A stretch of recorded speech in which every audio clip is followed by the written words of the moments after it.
Hello. Now we've all been there, haven't we? We've gone out for a walk and the weather turns. It's cold, it's wet, it's miserable, it's cloudy, you can't see the sun, and your phone has died under the weight of all those photos you've taken.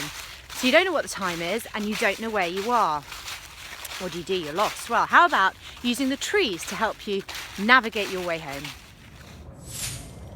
From some angles, trees will look quite symmetrical, and the reason for that, more likely than not, is because you're on the east-west axes.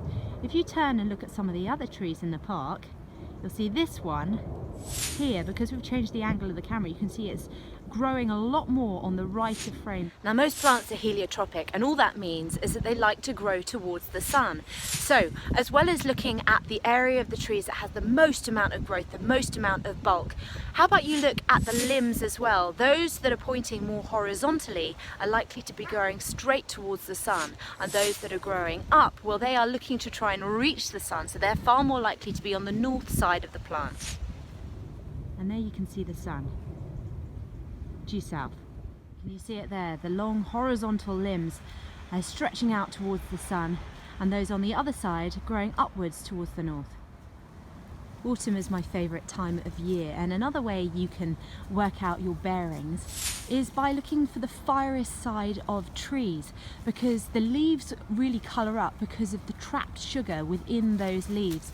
So if you find the side that's got the most amount of berries or the brightest leaves, then you're most likely to be looking at the south side of the plant.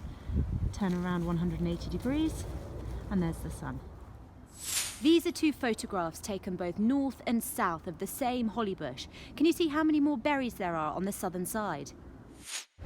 Look for yellow spots on trees. This lichen is found throughout Britain at all times of the year. It's going to be yellow or orange on one side of the tree, the sunny side, and grey-green in the shade on the other.